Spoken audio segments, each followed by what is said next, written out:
fonu ne teru ne sigiɲɔgɔnw ani ne kanubagatɔ bɛɛ lajɛlen Evelyn Kumagando ka bɔ k'a da kulo kan ko kibaruya duman dɔ bɛ n bolo ka fɔ aw ye sannikɛlaw ani feerekɛlaw an ka siti kura monplomb.net nana k'aw ka sanni feere lakodɔn walasa k'a nɔgɔya interneti sanfɛ feerefɛnkoro walima a occasion a mana kɛ finiw ye samaraw walima parfum ordinatɛrw telefoniw sow armoirew walima liw ali concert tike ani restaurant commande o bɛɛ bɛ sɔrɔ yɔrɔ kelen pewu monplomb.net aw y'a cliquer monplomb.net kan walasa k'aw ka feerefɛnw lakodɔn k'aw ka sanni feere nɔgɔya ni k'u matarafa walasa k'aw ka jago lajidi i n'a fɔ aw b'aw ka application tɔw installer aw ka telefɔni kan cogo min Monplomb y'a ka application kura lasago k'a bila aw ɲɛ Google Play Store kan walasa aw bɛ se k'aw ka sanni feere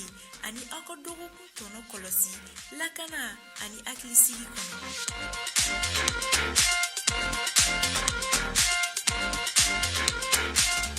Mesdames, Mesdemoiselles et Messieurs, chers téléspectateurs de Mali Kunafoni TV, bonjour et bienvenue dans ce flash d'information.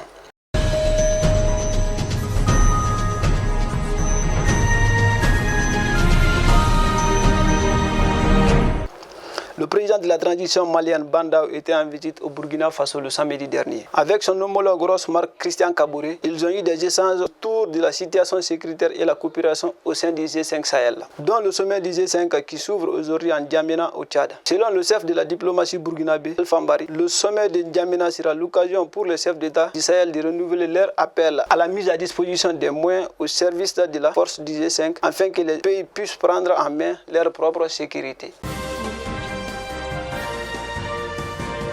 Le jeudi 11 février dernier, le Conseil national de la transition, depuis sa mise en place en début de décembre 2020, a tenu sa première séance d'interpellation des ministres de la République.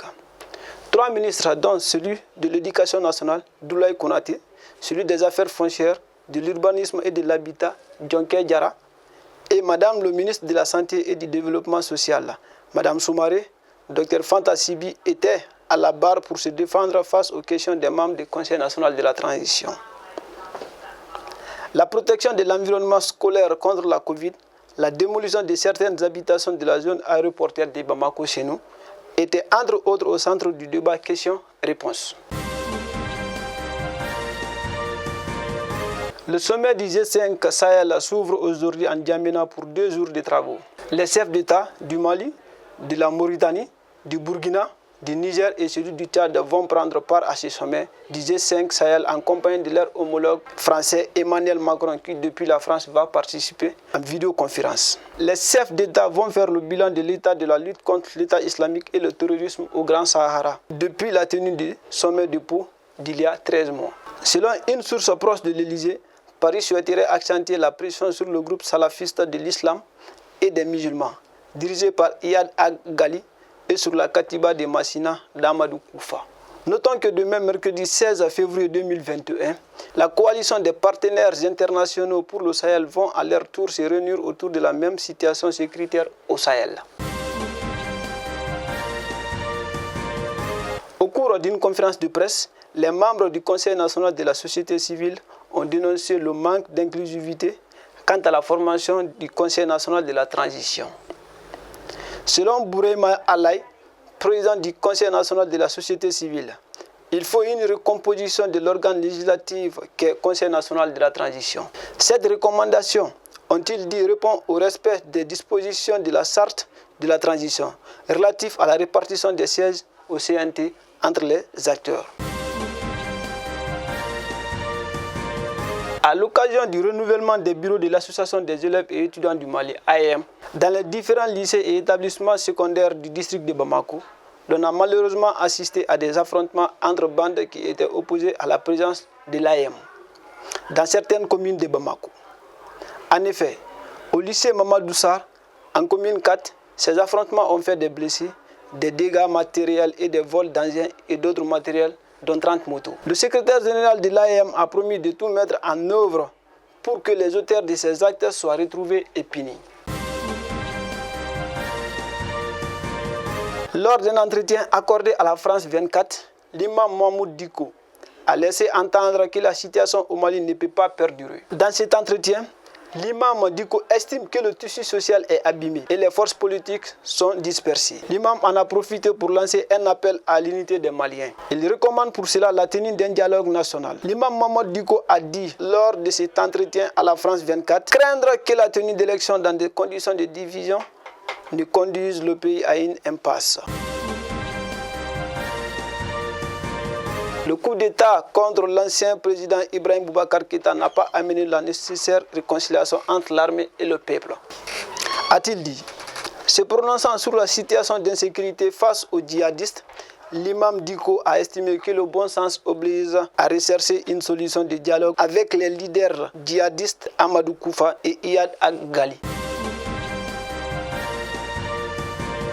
Monsieur Adama Sidibé, PDG d'Etassi et Codreling et de Seminig, élu meilleur chef d'entreprise de l'année 2020 au Mali pour recevoir le prix Vision Croisée. En effet, le monsieur Sidibé, directeur général d'Etassi et Codreling et de Seminig, entreprise qui opère des sous-traitances des mines du génie civil, a été élu par cette plateforme de groupe des médias Mali Kounafouni, œil du consommateur. Grâce à son institut de sondage, en fonction des critères basés sur sa gestion rigoureuse et ambitieuse, avec l'achat tout récent de tout le capital de Codreling, cette autre grosse société de sous-traitance, Etassi, prend la dénomination d'Etassi et Codreling. Etassi et Codreling vient d'être le choix de la compagnie minière African Gold Group pour l'exécution de son nouveau programme de forage dans le cadre du projet aurifère Kobada. Comme son mentor Denis Mark Bristow, fondateur de Rand Gold Resources, patron de la compagnie Barrick Gold Corporation, M. Sidibé croit en affaires et étend de plus en plus le champ d'action de son entreprise. D'année en année,